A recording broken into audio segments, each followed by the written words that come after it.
ಈ ಸಾಧನಾ ಸಮಾವೇಶದಲ್ಲಿ ಮುಖ್ಯ ಅತಿಥಿಗಳಾಗಿ ಭಾಗವಹಿಸಿರ್ತಕ್ಕಂಥ ರಾಜ್ಯದ ಉಪಮುಖ್ಯಮಂತ್ರಿಗಳಾದಂಥ ಶ್ರೀ ಡಿ.ಕೆ. ಶಿವಕುಮಾರ್ ಅವರ,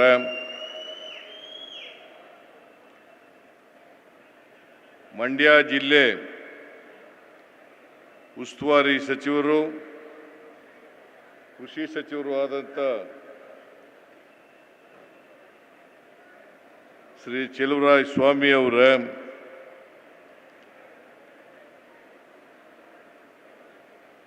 ಸಮಾಜ ಕಲ್ಯಾಣ ಇಲಾಖೆ ಸಚಿವರಾದಂಥ ಡಾಕ್ಟರ್ ಎಚ್.ಸಿ. ಮಹದೇವಪ್ಪ ಅವರ, ಆರೋಗ್ಯ ಇಲಾಖೆಯ ಸಚಿವರಾದಂಥ ಶ್ರೀ ದಿನೇಶ್ ಗುಂಡೂರಾವ್ ಅವರ, ಪಶುಸಂಗೋಪನಾ ಸಚಿವರಾದಂಥ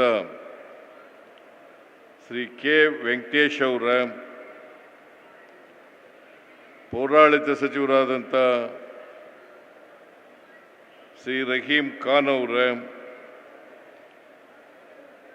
ಈ ಸಮಾವೇಶದ ಅಧ್ಯಕ್ಷತೆ ವಹಿಸಿರ್ತಕ್ಕಂಥ ಹಾಗೂ ಮದ್ದೂರು ವಿಧಾನಸಭಾ ಕ್ಷೇತ್ರದ ಶಾಸಕರು ಆದಂಥ ಶ್ರೀ ಉದಯ್ ಅವರ, ಮಂಡ್ಯ ವಿಧಾನಸಭಾ ಕ್ಷೇತ್ರದ ಶಾಸಕರಾದಂಥ ರವಿ ಗಣಿಗ ಅವರ, ವಿಧಾನ ಪರಿಷತ್ತಿನ ಸದಸ್ಯರಾದಂಥ ದಿನೇಶ್ ಗೂಳಿಗೌಡ ಅವರ, ಮೈಸೂರು ಸಕ್ಕರೆ ಕಾರ್ಖಾನೆಯ ಅಧ್ಯಕ್ಷರಾದಂಥ ಶ್ರೀ ಗಂಗಾಧರ್ ಅವರ, ಕಾಂಗ್ರೆಸ್ ಮುಖಂಡರಾದಂಥ ಶಿವಣ್ಣ ಅವರ, ವೇದಿಕೆ ಮೇಲಿರ್ತಕ್ಕಂಥ ಎಲ್ಲ ನಮ್ಮ ಕಾಂಗ್ರೆಸ್ಸಿನ ಮುಖಂಡರುಗಳೇ,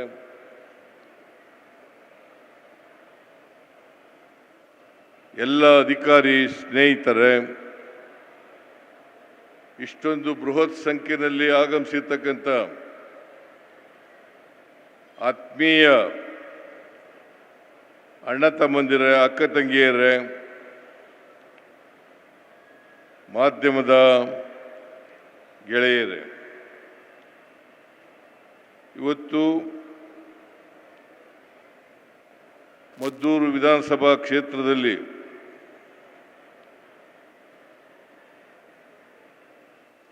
ನಮ್ಮ ಸರ್ಕಾರದ ಸಾಧನಾ ಸಮಾವೇಶವನ್ನು ಮಾಡ್ತಾ ಇದ್ದೇವೆ. ಬಹುಶಃ ಮದ್ದೂರಿನಲ್ಲಿ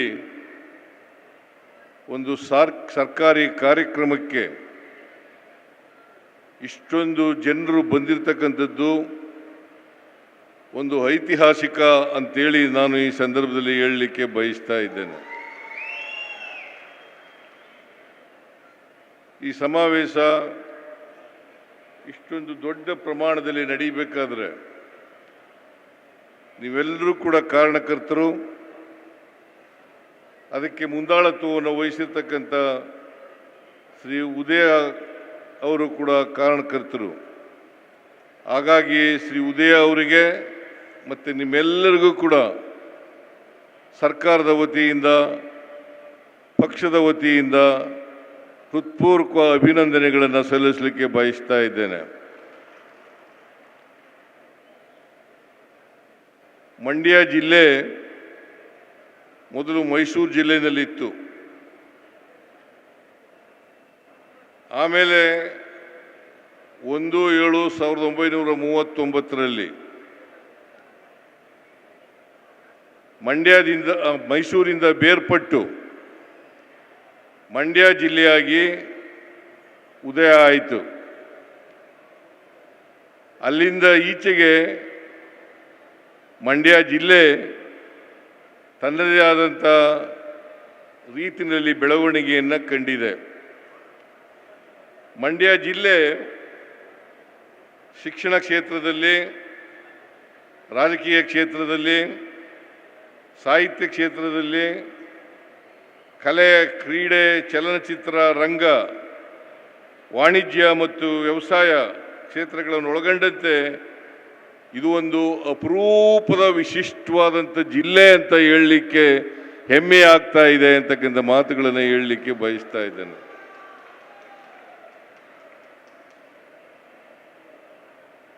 ಮಂಡ್ಯ ಜನರು ಸ್ವಲ್ಪ ಒರಟು ಸ್ವಭಾವದವರು, ಆದರೆ ಮನುಷ್ಯ ಮಾತ್ರ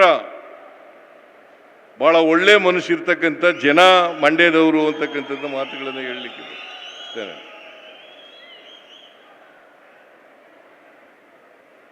ಏನಾದ್ರು ಉಪಕಾರ ಮಾಡಿದ್ರೆ ಆ ಉಪಕಾರ ಸ್ಮರಣೆ ಇರ್ತಕ್ಕಂಥ ಜನ ಮಂಡ್ಯದವರು ಅಂತಕ್ಕಂಥ ಮಾತುಗಳನ್ನು ಹೇಳಲಿಕ್ಕೆ ಬಯಸ್ತಾ ಇದ್ದೇನೆ. ಇವತ್ತು ಮದ್ದೂರಿನಲ್ಲಿ 1,146 ಕೋಟಿ 72 ಲಕ್ಷ ರೂಪಾಯಿಗಳ ಅಭಿವೃದ್ಧಿ ಕಾರ್ಯಕ್ರಮಗಳಿಗೆ ಚಾಲನೆಯನ್ನು ಕೊಡ್ತಾ ಇದ್ದೇವೆ. ಶಂಕುಸ್ಥಾಪನೆ, ಉದ್ಘಾಟನೆ ಕಾರ್ಯಕ್ರಮ ನಡೀತಾ ಇದೆ. ಇಷ್ಟೊಂದು 1,000ಕ್ಕೂ ಹೆಚ್ಚು ಅಭಿವೃದ್ಧಿ ಕಾರ್ಯಕ್ರಮಗಳು ನಡೀತಾ ಇದ್ದಾವೆ ಅಂತಂದರೆ ಇದಕ್ಕೆ ಕಾರಣಕರ್ತರು ಯಾರು ಗೊತ್ತಾ? ನಿಮ್ಮ ಶಾಸಕರಾದಂಥ ಉದಯ ಅವರು ಅಂತಕ್ಕಂಥ ಮಾತುಗಳನ್ನು ಹೇಳಲಿಕ್ಕೆ ಬಯಸ್ತಾ ಇದ್ದೇನೆ. ನಾನು ಯಾಕೆ ಈ ಮಾತನ್ನು ಹೇಳ್ತಾ ಇದ್ದೀನಿ ಅಂತಂದರೆ, ಭಾರತೀಯ ಜನತಾ ಪಕ್ಷದವರು ಸುಳ್ಳು ಆರೋಪಗಳನ್ನು ಮಾಡ್ತಾರೆ. ಸಿದ್ದರಾಮಯ್ಯನವರ ಸರ್ಕಾರದಲ್ಲಿ ದುಡ್ಡಿಲ್ಲ,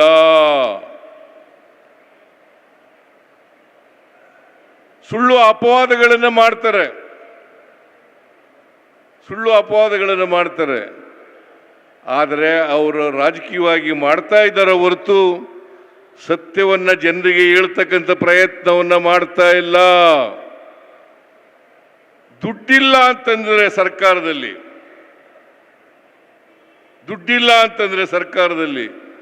1,146 ಕೋಟಿ 72 ಲಕ್ಷ ಅಭಿವೃದ್ಧಿ ಕೆಲಸಗಳನ್ನು ಮಾಡಲಿಕ್ಕೆ ಸಾಧ್ಯ ಆಗ್ತಾ ಇತ್ತಾ? ಇದನ್ನು ಅರ್ಥ ಮಾಡ್ಕೋಬೇಕಾಗ್ತದೆ. ಸತ್ಯವನ್ನ ಮರೆಮಾಚಿ ಸುಳ್ಳು ಹೇಳಲಿಕ್ಕೆ ಎಷ್ಟೇ ಪ್ರಯತ್ನವನ್ನು ಮಾಡಿದ್ರು ಕೂಡ, ಆದರೆ ಸತ್ಯ ಸತ್ಯನೇ. ಸತ್ಯವನ್ನು ಯಾವತ್ತೂ ಕೂಡ ಬದಿಗೊತ್ತಲಿಕ್ಕೆ ಸಾಧ್ಯ ಆಗಲ್ಲ. ಆದ್ರಿಂದ ಇವತ್ತು ಉದಯ MLA ಆಗಿ 2 ವರ್ಷ ಆಯಿತು, 2 ವರ್ಷ ಮೇಲಾಗಿದೆ. ಈ 2 ವರ್ಷದಲ್ಲಿ ಅನೇಕ ಅಭಿವೃದ್ಧಿ ಕೆಲಸಗಳನ್ನು ಮಾಡಲಿಕ್ಕೆ ಪ್ರಯತ್ನವನ್ನು ಮಾಡ್ತಾ ಇದ್ದೀವಿ. ಬರೀ ಕಾವೇರಿ ಅಭಿವೃದ್ಧಿ ನಿಗಮ ಇದೆಯಲ್ಲ, ಕಾವೇರಿ ಅಭಿವೃದ್ಧಿ ನಿಗಮ, ಅದು ಒಂದರಿಂದಲೇ 2 ವರ್ಷದಲ್ಲಿ 565 ಕೋಟಿ ರೂಪಾಯಿಗಳ ಅಭಿವೃದ್ಧಿ ಆಗಿದೆ. ಗ್ಯಾರಂಟಿ ಯೋಜನೆಗಳನ್ನು ಜಾರಿ ಮಾಡಿಬಿಟ್ರು ಸಿದ್ದರಾಮಯ್ಯನವರು, DK ಶಿವಕುಮಾರ್ ಅವರು. ಇವ್ರ ಸರ್ಕಾರ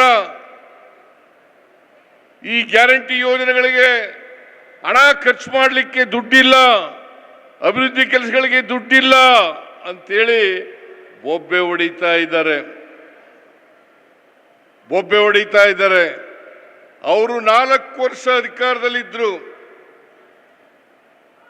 4 ವರ್ಷ ಅಧಿಕಾರದಲ್ಲಿದ್ದರು. ಇಲ್ಲಿ JDSನ MLA ಇದ್ರು.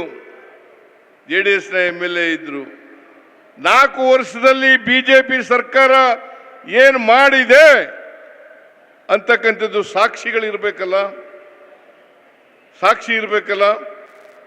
ಸುಮ್ಮನೆ ಬರೀ ಬಾಯಿನಲ್ಲಿ ಸುಳ್ಳು, ಅವರ ಮನೆ ದೇವರು ಸುಳ್ಳೇ ಅವ್ರ ಮನೆ ದೇವರು. ಆದ್ರಿಂದ ಬಿಜೆಪಿಯವರು ಇದ್ದಾರಲ್ಲ, ಈಗ ನಾನು ಅಧಿಕಾರಕ್ಕೆ ಬಂದ ಮೇಲೆ ಮಂಡ್ಯ ಶುಗರ್ ಫ್ಯಾಕ್ಟ್ರಿ ನಿಂತೋಗಿತ್ತು. ಅದನ್ನು ಪ್ರಾರಂಭ ಮಾಡಲಿಕ್ಕೆ 52 ಕೋಟಿ ರೂಪಾಯಿಗಳನ್ನು ಕೊಟ್ಟೆ. ಯಾರು ಕೊಟ್ಟಿದ್ರು? 52 ಕೋಟಿ ರೂಪಾಯಿಗಳನ್ನು. ಆಮೇಲೆ 25 ವರ್ಷಗಳಿಂದ ಕರೆಂಟ್ ಕಟ್ಟಿರಲಿಲ್ಲ, ಬಾಕಿ ಬಿಲ್ ಬಿಟ್ಬಿಟ್ಟೋಗಿದ್ರು. ಎಲ್ಲಿ ಗಂಗಾಧರ ಇದಾರ? ಇಲ್ಲಿ ಏನಪ್ಪ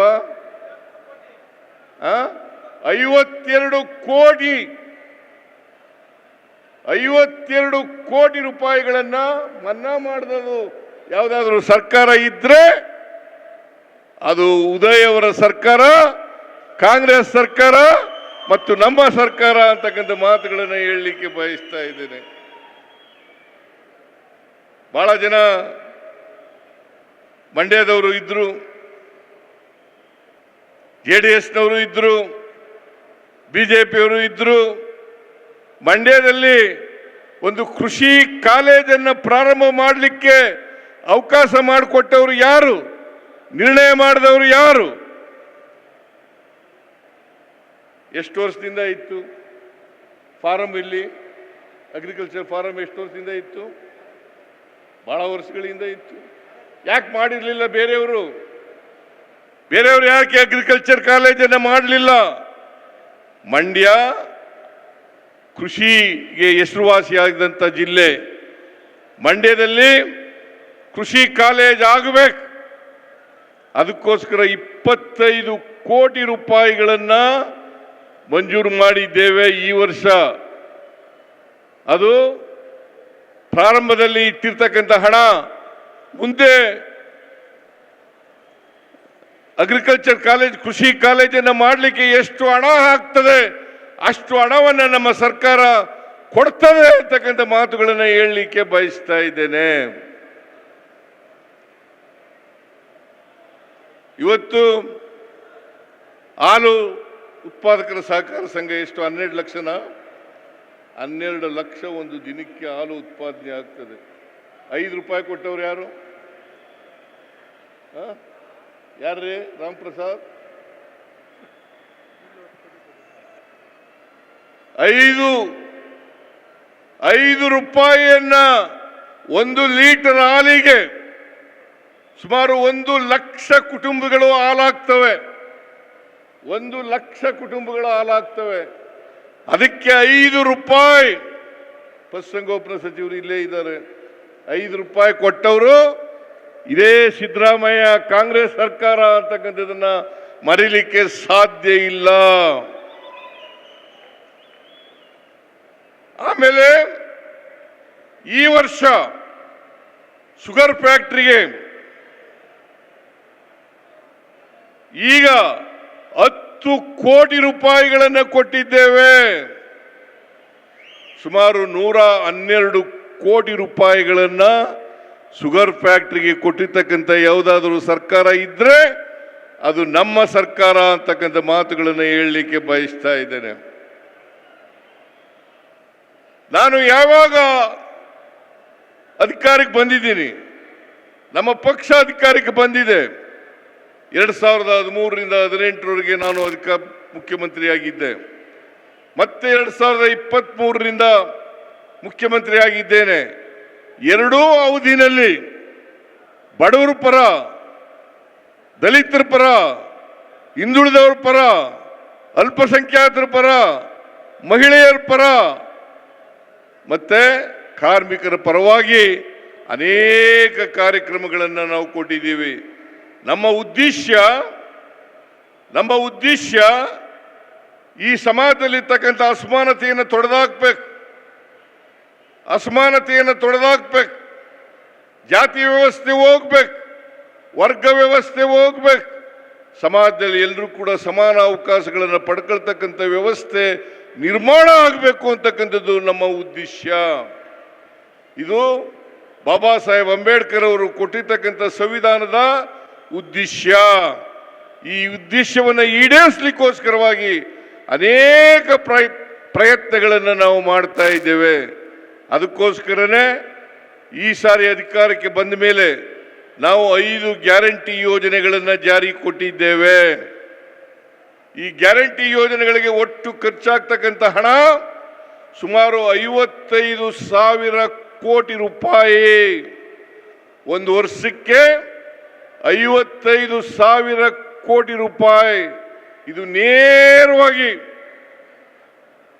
ಯಾರು ಫಲಾನುಭವಿಗಳಿದ್ದಾರೆ ಅವರ ಖಾತೆಗೆ ಜಮಾ ಆಗ್ತಕ್ಕಂಥದ್ದು. ಮಧ್ಯವರ್ತಿಗಳ ಹಾವಳಿ ಇಲ್ಲ. ಅವರ ಅಕೌಂಟ್ಗಳಿಗೆ ನೇರವಾಗಿ ಹಣ ಹೋಗ್ತಕ್ಕಂಥ ಕೆಲಸವನ್ನು ಮಾಡ್ತಾ ಇದ್ದೇವೆ. ಇದು ಹಿಂದೆ ಯಾವ ಸರ್ಕಾರನೂ ಕೂಡ ಮಾಡಿರಲಿಲ್ಲ. ನಾನು ಈ ಒಂದು 15 ದಿನಗಳ ಹಿಂದೆ 5,000 ಕೋಟಿ ಮಹಿಳೆಗೆ ಟಿಕೆಟ್ ಅನ್ನ ಕೊಟ್ಟೆ. ಅಂದ್ರೆ 5,000ಕ್ಕೂ ಹೆಚ್ಚು ಮಹಿಳೆಯರು ಕರ್ನಾಟಕ ರಾಜ್ಯದಲ್ಲಿ, ಇಡೀ ರಾಜ್ಯದಲ್ಲಿ ಉಚಿತವಾಗಿ ಪ್ರಯಾಣ ಮಾಡಿದ್ದಾರೆ. ಇದರಿಂದ ಏನಾಗಿದೆಯಪ್ಪ ಅಂತಂದ್ರೆ ತಲಾ ಆದಾಯ ಜಾಸ್ತಿ ಆಗಿದೆ.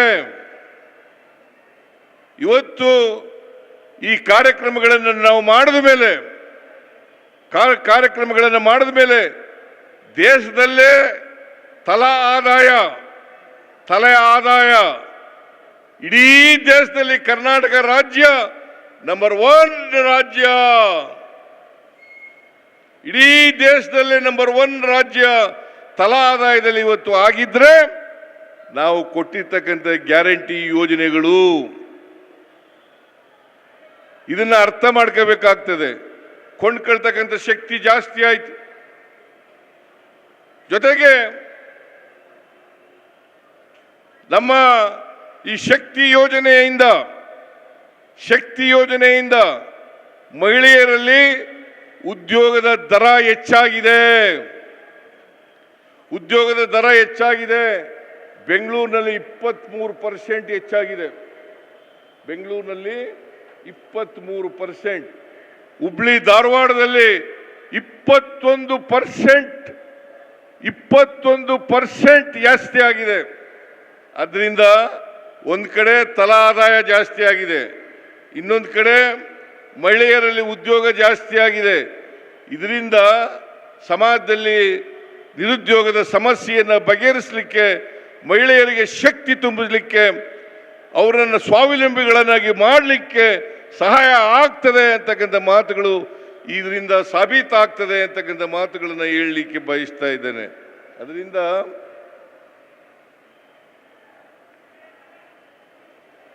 ಈ ಉದಯನಿಗೆ ಮದ್ದೂರು ಟೌನ್ನಲ್ಲಿ 100 ಅಡಿ ರಸ್ತೆ ಆಗಬೇಕು ಅಂತ ಹಠ ಹಿಡ್ಕೊಂಡಿದ್ದಾರೆ. ಮದ್ದೂರು ಟೌನ್ನಲ್ಲಿ 100 ಅಡಿ ರಸ್ತೆ ಆಗಬೇಕು. ನಿಮ್ಮ ಸಹಕಾರನೂ ಬೇಕಾಗ್ತದೆ 100 ಅಡಿ ರಸ್ತೆ ಮಾಡಬೇಕಾದ್ರೆ. ಅದಕ್ಕೆ ಸರ್ಕಾರ ಒಪ್ಪಿಗೆಯನ್ನ ಕೊಡುತ್ತದೆ. ಆಯ್ತೇನಪ್ಪ? ಆಯ್ತಾ?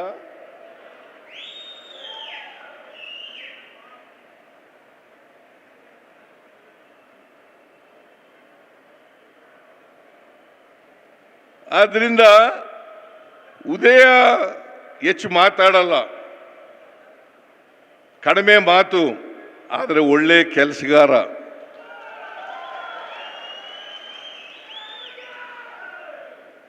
ನಾನು ಬರುವಾಗ ಹೇಳ್ತಾ ಇದ್ರು, ನನಗೆ ಟೀಕೆ ಮಾಡ್ತಾ ಇದ್ರು ನಮ್ಮ ವಿರೋಧಿಗಳು, ಉದಯ ಸಿಕ್ಕಲ್ಲ ಕೈಗೆ, ಗೆಲ್ಲಿಸಬೇಡಿ ಅಂತ ಹೇಳ್ತಾ ಇದ್ರು. ಈಗ 4-5 ದಿನ ವಾರದಲ್ಲಿ ಜನರ ಬಳಿ ಹೋಗ್ಲಿಕ್ಕೆ ಪ್ರಯತ್ನವನ್ನು ಮಾಡ್ತಾ ಇದ್ದಾರೆ. 4-5 ದಿನ ಜನರ ಕೈಗೆ ಸಿಗ್ತಾರೆ. ಶಾಸಕರು ಸಿಕ್ಕಬೇಕು.